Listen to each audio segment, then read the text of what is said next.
Hello and welcome to the Herald Gaming channel. Today, thanks to the kindness and generosity of my Patreons, I bring you some beautiful lore from Final Fantasy, specifically Tales from the Calamity, in the wake of Louisoix. I hope you enjoy. The ship glided out of the harbour, slowly gathering speed as its sails caught the brisk coastal breeze. Standing atop the quay with their father, Alphinaud and Alisaie bore witness to the vessel's departure, watched as the Louisoix Leveilleur, their beloved grandfather, was carried away across the sea. And then he was gone. Alphinaud's voice was barely a whisper, his gaze fixed on the dwindling form of the ship. Alisaie glanced at her brother with red-rimmed eyes, but said nothing. The twins had greeted the news of their grandfather's forthcoming journey very differently. While one accepted his decision with a calm practicality, the other had railed and wept. Still, to see the two of them there on the quay, their slight arms hugging hefty grimoires as if their young lives depended on it, one would struggle to tell them apart. They were not so different as they cared to believe. Even had you not gained admission to the stadium, and made me exceedingly proud in doing so, these gifts would have been yours regardless. Here, one for each of you. When read together, these two grimoires form a single tome. Providing you support one another's studies, I have no doubt that you will soon understand the lessons inscribed therein. The volumes Louisoix gave to his grandchildren, scant hours before his departure, were curious indeed, crafted such that the content of one could not be deciphered without the other. They hinted at the impish humour which danced behind the oft-times solemn visage of Sharlayan's preeminent sage and scholar. Thank you, Grandfather. Alphinaud accepted his tome with a practiced grace and dignity. Alisaie, meanwhile, received her gift distractedly and swiftly resumed her attempts to dissuade Louisoix from his course. Must you leave, Grandfather? Is there naught I can say to make you stay? Please, my dear. We have spoken about this. It had been almost a month since the twins first learnt that Archon Louisoix would be leaving Sharlayan for the shores of Eorzea. His purpose, he had patiently explained, was to aid the distant realm in forestalling the ruinous arrival of the Seventh Umbral Era. Sensing the fixity of his grandsire's resolve, Alphinaud had chosen to swallow his melancholy and voice no word of complaint. Not so his sister, no less his father, Forgenault. Alisaie protested the journey purely out of her abiding love for Louisoix and the unbearable thought of his absence. Forgenault's strident objections were of a more political nature. Louisoix's eldest son was an influential member of the Forum, the body responsible for shaping Sharlayan policy, and he, like so many of his colleagues, was a staunch opponent of military intervention. It was, he believed, the duty of his countrymen to chronicle the world's affairs, not to interfere in them.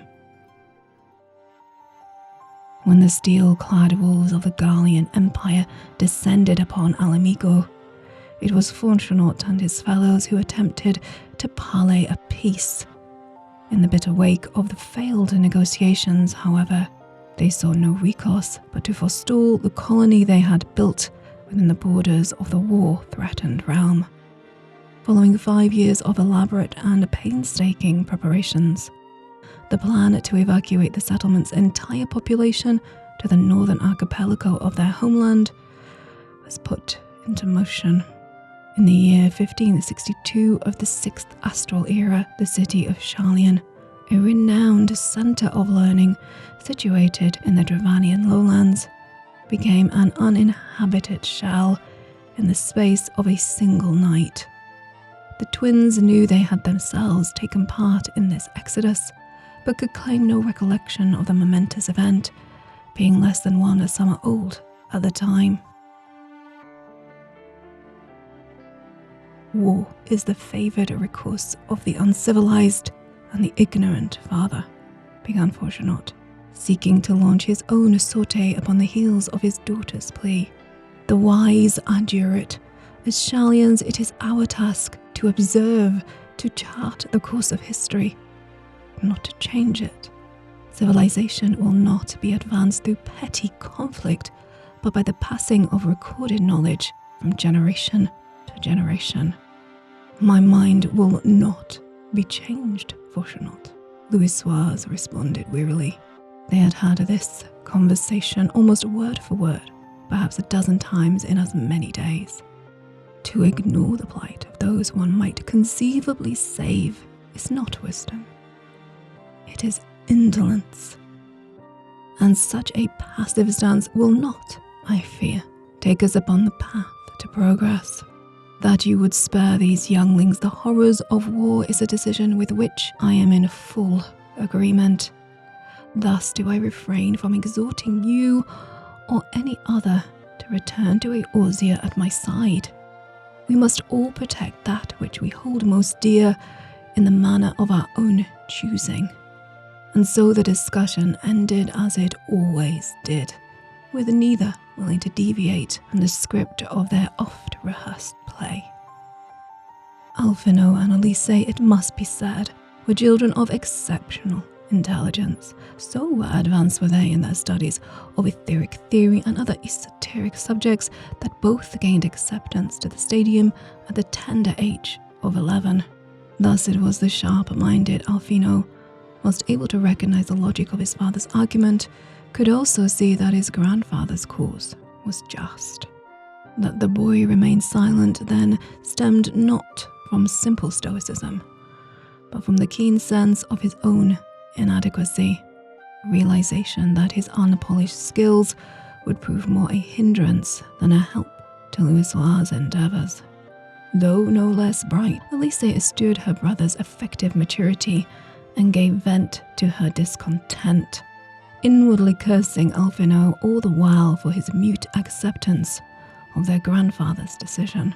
How can he stand there and say nothing? A small yet conspicuous crack had appeared between the siblings. It was long after Louisoix had taken ship and vanished over the horizon that the fateful day came.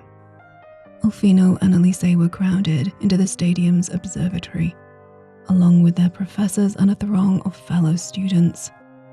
The assembled sages and would-be scholars huddled around the base of the giant telescope, each taking their turn to gaze upon the looming spectacle of the red moon. Delamode has shattered, Alisaie cried out, pressing her face closer to the telescope's eyepiece so that it dug into her cheek. The view provided by the device's array of magnifying lenses was distorted and indistinct, but the fate of the satellite was unmistakable. She could see the crimson-fringed silhouette breaking apart in the skies over Carteneau. Shattered? What? Before it struck the ground? How is that possible? Excited murmurs and hastily formed theories erupted from teacher and pupil alike. He's done it. Grandfather has saved Eorzea. Alisaie turned to find her brother's face, his eyes glittering with tears of joy and relief. For some time now, Archon Oriange had been kind enough to relate them brief reports of Louisoix's efforts in those chaos-stricken, faraway lands. It was he who had informed them of their grandfather's presence on the Carteneau Flats, and of the battle that still raged like as not beneath the blood-red sky. Shouldering aside his madly grinning sibling, Alphinaud squinted through the oculus lens. Though the air was thick with billowing clouds of smoke and ash, he was forced to agree with Alisaie's assessment. Delamode was no more, but something was awry. Alphinaud continued to scrutinize the distant scene.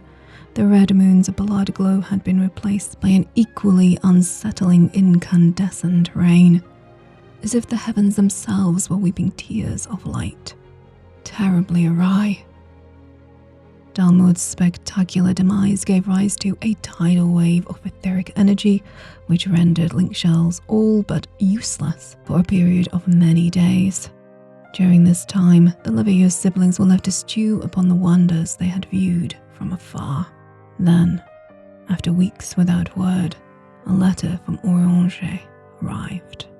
The Archon's script described horrors the twins could scarcely bear to picture. From the cracked husk of the red moon had emerged a dragon primal, immense beyond imagining, an incarnation of a wrath and a raging flame that had laid waste to the lands for malms in every direction. Undeterred, Louisoix had persisted with his plan to call forth the powers of the 12, and thus it seemed the abomination banished. Eorzea had been saved. When the siblings reached the conclusion of Orianger's staggering account, however, the pale flame of hope, which they had both been nursing, was finally extinguished. Upon the broken fields of Carteneau did my dearest mentor, thy beloved grandsire, become as light and embark upon his final journey. Alphinaud's shoulders slumped with quiet sorrow, while Alisaie wailed aloud, caring not who heard her grief. 5 years later, a ship once more glided slowly out of the harbour. Alphinaud and Alisaie stood on the gently rolling deck, watching the gradually shrinking figure of their father, alone on the quay. Recent graduates of the stadium, the twins were now 16 summers old enough to be considered of age in Sharlayan society. And so, although he had opposed his children's planned journey, Fortunault had not sought to bar their way. And now it is our turn, muttered Alphinaud, thinking back to the day of their grandsire's departure. We follow in grandfather's wake, replied Alisaie, her head bowed. Looking over at her, Alphinaud was struck by how wildly their convictions differed. As they gripped the rail, however, identical grimoires hanging from their belts, one could hardly tell them apart. No, they were not so different as they cared to believe.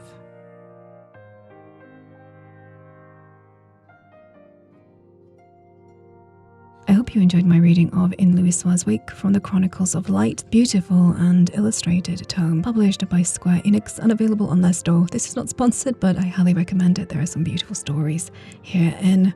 Please let me know what other lore you would like me to read next week in the comments below. And whilst you're down there, please do like this video if indeed you did like it.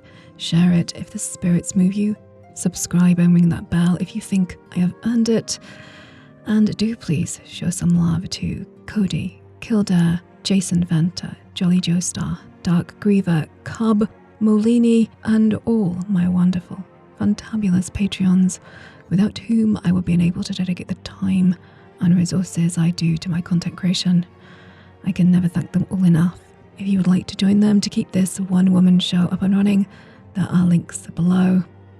Now I hope you'll come back and join me again very soon. There will be more Naughty Clicker news on Monday, more lore next Wednesday, and a top 10 on Friday. So I hope I will see you then, but until we meet again, as always, thank you so much for watching.